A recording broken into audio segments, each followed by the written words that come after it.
WandaVision has been an amazing experience for MCU fans across the board. But for some people, they don't really know exactly where to start when it comes to understanding kind of the evolution of Wanda as a character throughout the Marvel Cinematic Universe. So today we're going to take a look at a couple of the films that would help you better understand Wanda's whole timeline looking at the MCU films. There are also a couple of other ones that I'm going to splash in there, and they're not necessarily must watch, but they would help you.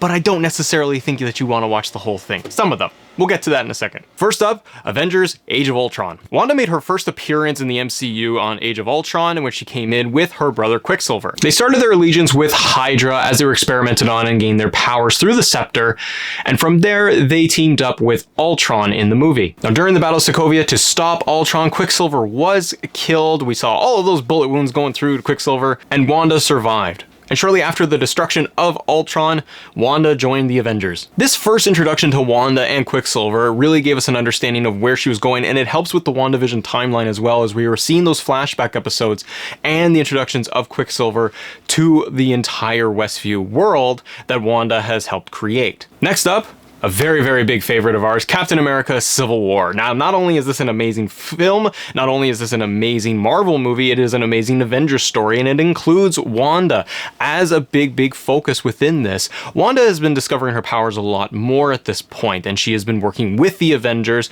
but she's also been really developing her relationship with Vision. Now, Captain America Civil War introduced us to the Sokovia Accord. This was to put the restrictions, the government restrictions, on the Avengers to make sure that they are under the thumb of the government, and thus creating the entire division between the Avengers from one side versus the other, those that were in favor of it and those that were not. This involved Wanda very heavily, as she was involved in the actual initial explosion, and she was trying to contain it with her powers but was unsuccessful, and thus that created several deaths within all of this in the opening sequences of the film. This adds into more of Wanda's past. As you look into WandaVision and how much she has struggled with so much loss and death and grief, we've seen this not only from her childhood in the flashbacks within WandaVision, but as it's grown. And as you look through the MCU timeline, you can start seeing more and more of the pieces being put together, as all of these events have really impacted Wanda and change her and adapt her into the person that she evolves into within WandaVision itself. Next up, Doctor Strange. The reason why we're putting Doctor Strange in this whole sequence here is to help everybody understand just all the magic that's going on. Because we have so much going on in WandaVision surrounding magic and multiverse, as well as all of the hints and ideas behind who the big bad guys are going to be. Are we going to see Dormammu in there as well? There was so much that we were looking for within WandaVision of all of these hints and possibilities. Doctor Strange helps a lot of fans out there, not only because we get a better sense within WandaVision of what the backstory is behind the multiverse and alternate dimensions and alternate timelines. Doctor Strange is a good single film on its own in its own right, but it does help better understand that entire narrative, and it better supports what you're going to experience within WandaVision. So make sure you go and check out Doctor Strange. There is no Wanda within that film, but it better understands the timeline in the MCU. Next on the list is we have Ant-Man and the Wasp. This is really important for Jimmy Woo. As we see Jimmy Woo in WandaVision, we actually get to better understand him as we go back into Ant-Man vs. the Wasp, as we see Jimmy having the back and forth with Scott Lang. Scott is under house arrest, and he is actually demonstrating how to do really, really basic magic tricks and card tricks. And he's doing it to impress his daughter Cassie and keep himself entertained. When Jimmy and Scott actually have their interactions together, Scott is doing just basic magic for Jimmy, and Jimmy is over the moon and floored and questions how is he able to actually do this, and he spends so much time trying to actually master the trick. We finally get to see this closed off in WandaVision as Jimmy Woo finally perfects the art of doing the magic trick that Scott showed him. This is an amazing little callback, and it's definitely worth watching to make sure that you guys understand this piece. Next up is Avengers Infinity War. Now, this goes without saying that you should just be watching this just to simply watch this, because it's a fantastic film, but it really lends credence to what is happening within WandaVision and understanding the death of Vision. Vision is killed by Thanos towards the end of the film.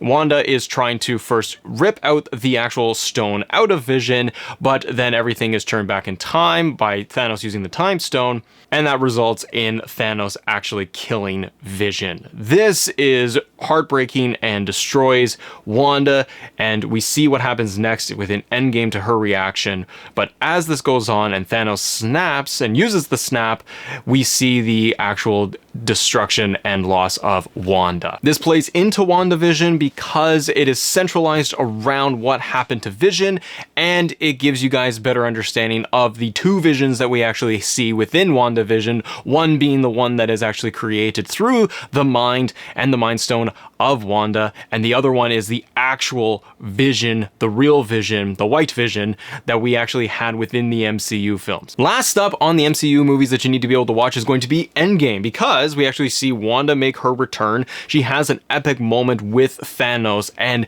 gives that amazing line of how Thanos took everything away from her. This is where we're starting to see the real power of Wanda as a character within the MCU. We see this within WandaVision at the very end, where she's finally unleashing her powers, becoming Scarlet Witch. If we go back to Endgame, it makes a lot more sense for us to see how all of that rage and how everything that has happened to Wanda over the course of her life, from being a kid to the loss of her brother to the loss of Vision and everything in between, it is leading to all of this. And we actually see within Endgame, when you watch that for the first time, you understand, you see how powerful Wanda can be, where she actually could have potentially taken down Thanos if Thanos had not gone and did rain fire down from the dropships. Endgame is a must because it helps us tie in time travel with the quantum realm, and it ties in everything to do with Vision and the relationship with Wanda. Now, all of this can help you guys if you're trying to get all of your kind of back history and understand Wanda and Vision, and to understand where they are within the MCU timeline leading up to your watch or rewatch of WandaVision. But the other ones that you can watch to help you out with some of the little moments within WandaVision, if you're trying to understand the backstory and the history of Quicksilver, then we need to go and watch the X-Men franchise movies. I'm sorry. Now, they're not all bad, but some of the later ones, like Apocalypse, it's just not good, man. Dark Phoenix, it's not good, man. Now, if you want to better understand Evan Peters' Quicksilver as he was coming into WandaVision and blew up the internet because everyone was losing their mind over this, because the original Quicksilver from the MCU timeline was killed in Age of Ultron, we then see Quicksilver brought back in WandaVision, sort of, but not really. And it was the Evan Peters Quicksilver that we actually had within this, which is an amazing cameo and amazing experience throughout, and it does such an amazing job of storytelling. So, the X-Men movies that you want to watch, if you want to go and better understand the Evan Peters Quicksilver, you're going to want to start off with X-Men Days of Future Past. We get introduced to Quicksilver in this one. It's an amazing moments with him slowing down time as he's going through. The scenes with Quicksilver are some of the standouts within this. You can go on and try to watch X-Men Apocalypse. You know, if you're on a plane. No, we don't do that anymore either. Try, or just like go through and try to find like the Quicksilver scenes. You'll be okay. And again, if you've got an afternoon of nothing to do but just like drink a little bit, then you could watch Dark Phoenix, just to be able to understand a little bit more of Quicksilver and what he was doing within the films, because then that would help lead up into WandaVision and the moments that you experience Evan Peters within the show. So, ladies and gentlemen, that wraps up our little walkthrough and timeline of WandaVision and the MCU movies that you should be experiencing to better understand the entire timeline, including those X-Men movies, because some of them are hard, but if you want to understand Quicksilver in the show, then try to find those scenes and go through there. What MCU movies stand out for you? Is there anything else that we should be adding to this list? And what were some of the standout moments within WandaVision that you absolutely loved and they did callbacks to? For me, it's going to be Jimmy Woo. I thought that was an amazing moment, and it just made me laugh. Ladies and gentlemen, thank you so much for watching me. I am Matt here on Assemble. Thank you for joining us. Stay tuned every single week. We've got more content coming at you, more MCU content to throw at you guys. Thank you so much for watching, and as always, thank you guys for assembling with us. See ya.